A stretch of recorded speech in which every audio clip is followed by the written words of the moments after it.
En la década de los 2000, Moscú vivía bajo una aparente calma possoviética, con calles bulliciosas y un aire de renovación tras el colapso de la URSS, pero en los alrededores del Parque Vítsa, un vasto bosque urbano al sur de la ciudad, comenzaron a aparecer cuerpos, uno tras otro, semienterrados entre hojas o flotando en alcantarillas. La policía pensó que eran incidentes aislados, borrachos cayendo en pozos, indigentes víctimas de hipotermia, accidentes fortuitos en un parque conocido por su consumo de alcohol, hasta que un patrón emergió: golpes precisos en la nuca, víctimas mayoritariamente hombres vulnerables, y un asesino que vivía justo al lado, en un bloque de apartamentos gris y anodino, camuflado entre la rutina diaria de los moscovitas. ¿Quién era Alexander Pichushkin? Este hombre aparentemente ordinario que trabajaba como cargador en un supermercado. Como un joven tranquilo, educado en escuelas especiales, terminó obsesionado con llenar un tablero con sangre humana, convirtiendo el ajedrez símbolo de estrategia y control en un ritual de muerte. ¿Y por qué la policía tardó más de una década en detenerlo, ignorando señales obvias en un sistema policial corrupto y sobrecargado, donde los crímenes contra marginados eran archivados como accidentes, sin mayor investigación?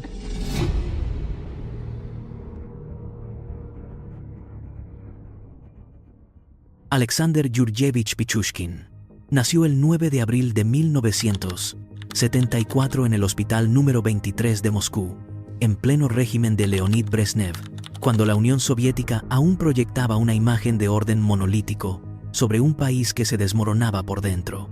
Su madre, Natalia Shumakova, tenía 22 años, trabajaba como operaria en una fábrica de piezas metálicas y criaba sola a su hijo, tras la desaparición del padre, un hombre alcohólico que abandonó el hogar antes de que Alexander cumpliera un año. Vivían en un apartamento de 42 metros cuadrados en el distrito de Yasenevo, bloque típico de paneles prefabricados, paredes finas, olor a sopa de col y calefacción central que fallaba cada invierno. El barrio era un mar de concreto gris, con parques infantiles oxidados y colas eternas en las tiendas de comestibles. A los 4 años, el 30 de mayo de 1978, ocurrió el incidente que marcaría su destino. Jugaba en un columpio oxidado del patio común. La cadena se rompió y cayó de cabeza sobre el asfalto agrietado. El golpe fue brutal: fractura de cráneo, hemorragia subdural, daño irreversible en el lóbulo frontal izquierdo. Los médicos del Hospital Infantil Filatov salvaron su vida, pero el informe neurológico fue devastador: alteración permanente en el control inhibitorio, hiperactividad, impulsividad extrema y posible déficit en empatía. Natalia lloró durante días. Los vecinos murmuraban sobre el niño loco. De un infante callado y observador, Alexander se transformó. A los 6 años ya golpeaba a compañeros en el jardín de infantes. Rompía juguetes con furia. Gritaba frases incoherentes sobre ordenar el mundo. En la escuela primaria número 1271, los maestros lo describían como un volcán, capaz de resolver problemas matemáticos complejos en minutos, pero incapaz de sentarse quieto más de 10. A los 9 años, durante una pelea, fracturó el brazo de un compañero con un tablero de ajedrez. La dirección recomendó traslado inmediato. Natalia, desesperada, lo inscribió en la escuela especial número 56 para niños con desarrollo psicológico retardado. Era un edificio gris de 3 plantas, con aulas de 20 alumnos, profesores agotados y un patio vallado. Allí, en 1984, el profesor de matemáticas Víctor Ivanovich Kuznetsov le regaló su primer tablero de ajedrez de madera. Para canalizar esa energía, dijo. Alexander lo miró como si le hubieran entregado un mapa del universo. En 3 meses aprendió aperturas, defensas, finales. A los 11 años ganó el torneo infantil del distrito de Yasenevo. A los 12, el campeonato de Moscú para menores de 14. El tablero se convirtió en su santuario. En casa, pasaba horas frente a las 64 casillas, moviendo piezas en silencio, murmurando jugadas: caballo E5, alfil B4, jaque. Su habitación era un caos de libros de ajedrez robados de la biblioteca, diagramas pegados en las paredes, cuadernos llenos de anotaciones. El ajedrez me enseñó a pensar como un dios, diría décadas después. En el tablero, nadie me toca. Yo decido quién vive, quién muere, quién avanza. Su abuelo Sergei Petrovich, jubilado de la fábrica de tractores, fue la única figura de contención. Vivía a 3 paradas de metro, en un apartamento similar. Cada sábado, Alexander iba con su tablero bajo el brazo. Jugaban durante horas, comían pelmení caseros, veían documentales sobre la Gran Guerra Patria. Sergei era paciente, firme, cariñoso. Le enseñó que, en el ajedrez, como en la vida, hay que respetar al rival. Alexander asentía, pero sus ojos brillaban con algo más: la idea de que el rival siempre pierde si tú controlas el tablero.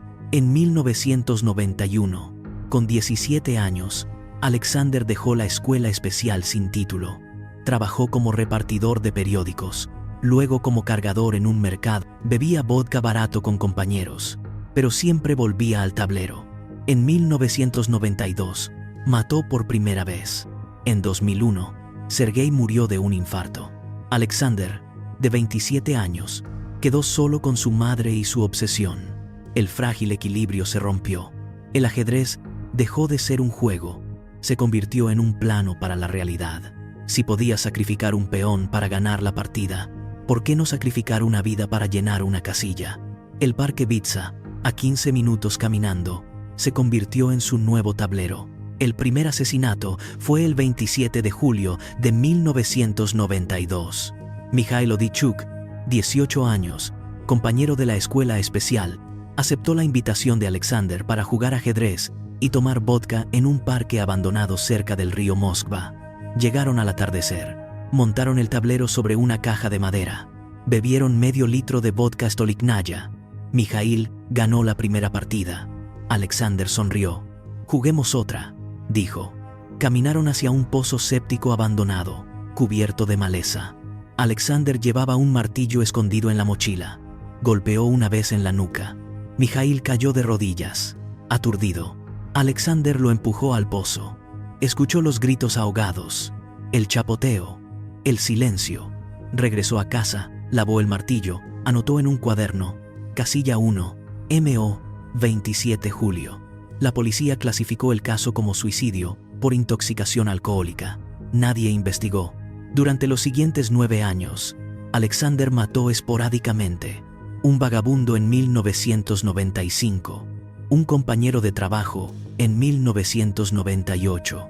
Pero la muerte de su abuelo Sergei, el 12 de marzo de 2001, fue el detonante. Alexander, de 27 años, perdió su última conexión humana. El duelo duró 3 días. Al cuarto, salió al Parque Bitsa con un martillo nuevo y un plan. El Parque Bitsa era perfecto. 1.600 hectáreas de bosque urbano, senderos sin cámaras, pozos de construcción abandonados desde la era soviética, alcantarillas abiertas, árboles centenarios. Alexander comenzó a frecuentarlo diariamente. Observaba a los alcohólicos que dormían en bancos, a los indigentes que buscaban comida en contenedores, a los hombres solitarios que bebían solos. Desarrolló un ritual infalible: contacto. Se presentaba como Sasha, el del supermercado, ofrecía vodka, hablaba de ajedrez o de la vida. Confianza. Caminaban juntos hacia zonas apartadas, bebían más, jugaban partidas rápidas en un tablero portátil. Ejecución. Un golpe seco con martillo en la base del cráneo. Punto exacto, aprendido en libros de anatomía. Ocultación. Arrastraba el cuerpo a un pozo, lo cubría de ramas. A veces insertaba una botella de vodka rota en la herida craneal para simular accidente. Registro. Anotaba en su cuaderno la casilla correspondiente. Iniciales. Fecha. Lugar exacto. Entre 2001 y 2006, mató al menos una vez por mes, a veces 2. Seleccionaba víctimas vulnerables, hombres de 40 a 60 años, alcohólicos crónicos, desempleados, sin familia. Los invitaba con la misma frase: «Vamos a Bitsa. Hay un banco tranquilo para jugar». Nadie sospechó. La policía de Moscú, corrupta y desbordada, archivaba cada hallazgo como muerte por intoxicación etílica o caída accidental. En 5 años, Más de 40 cuerpos aparecieron en un radio de 3 kilómetros. Ningún informe conectó los casos. Alexander perfeccionó su método. Usaba guantes, cambiaba martillos, quemaba ropa ensangrentada en barriles del parque. Disfrutaba el control absoluto, el poder de decidir quién vivía un día más. Cada casilla llena era un jaque al mundo, diría después.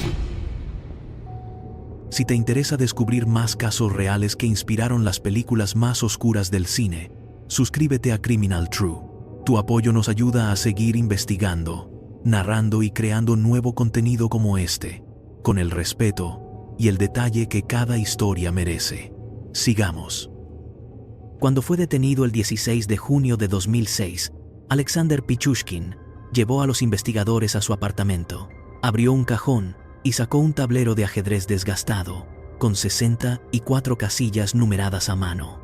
En 49 de ellas había una pequeña marca, una X, una fecha, iniciales. «Este es mi tablero real», dijo con voz calmada.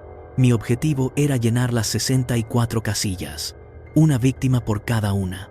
Cada muerte era un movimiento perfecto, un jaque en el gran juego de la vida». El cuaderno confiscado tenía 61 páginas usadas. Cada entrada era meticulosa. Casilla 1, M. O. El 27 de julio de 1992.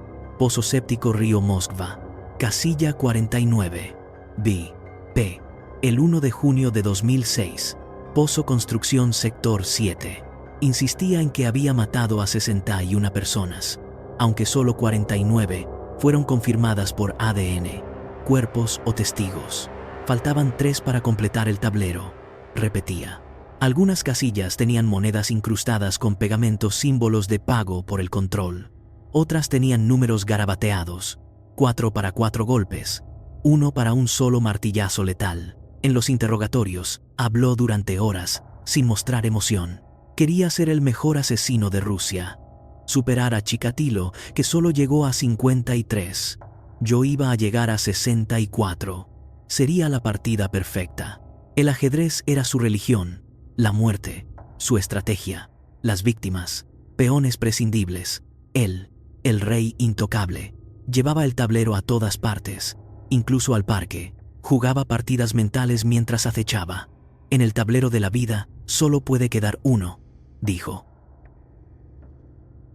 Durante 14 años, la policía ignoró la conexión.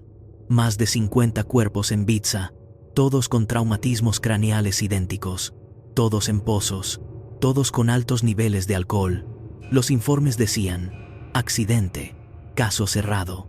La corrupción era rampante. Oficiales aceptaban sobornos para no investigar. Jefes priorizaban robos en el centro. El punto de quiebre fue Marina Moskayova, 36 años, cajera en el mismo supermercado que Pichushkin. El 14 de junio de 2006, dejó una nota en su apartamento. «Voy a pasear con Alexander al parque Vitsa. Si no vuelvo, búsquenme allí». Desapareció. Su cuerpo fue hallado 2 días después. Martillazo en la nuca, botella rota incrustada. Las cámaras del metro captaron a la pareja el 14 de junio a las 17:42, caminando hacia la estación Vitsa. La nota fue la pista irrefutable. El 16 de junio, a las 8:00, un equipo SWAT irrumpió en el apartamento de Pichushkin.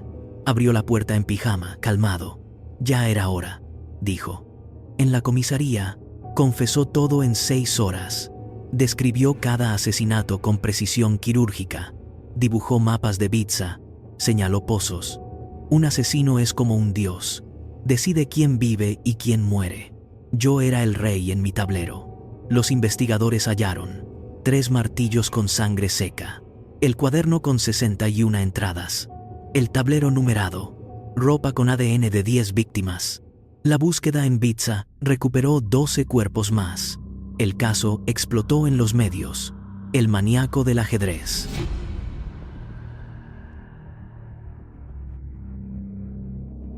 El juicio comenzó el 24 de septiembre de 2007 en el Tribunal Municipal de Moscú. Duró 5 semanas. El fiscal presentó ADN en 45 martillos y ropa, confesiones grabadas de 48 asesinatos, El cuaderno como diario criminal. Testimonios de 3 sobrevivientes. Uno escapó de un pozo. Pichushkin se sentó en el banquillo con traje gris, peinado impecable. Sonreía, corregía al fiscal.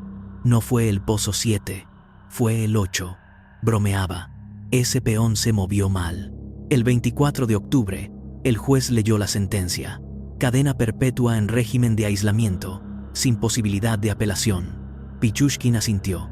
Me arrepiento de no haber llegado a las 64. Hubiera sido una partida perfecta. Fue trasladado a la colonia penal Polarnaya Sova, en el Ártico, a 60 kilómetros del Círculo Polar. Celda de 2 por 3 metros, ventana minúscula, 1 hora de paseo enjaulado al año. Veredicto final: culpable de 48 asesinatos y 3 intentos de homicidio. Expertos forenses clasifican a Pichushkin como sádico organizado de alto funcionamiento. Rasgos: narcisismo grandioso. Se veía como dios del tablero. Psicopatía primaria. Cero empatía. Manipulación. Encanto superficial. Trastorno antisocial con fijación obsesiva numérica. La lesión cerebral infantil dañó el córtex prefrontal, reduciendo el control inhibitorio. Pero su inteligencia QI, estimado 115, le permitió planificar meticulosamente. Mataba por el acto en sí, por el rush de poder absoluto, no por sexo, dinero ni venganza.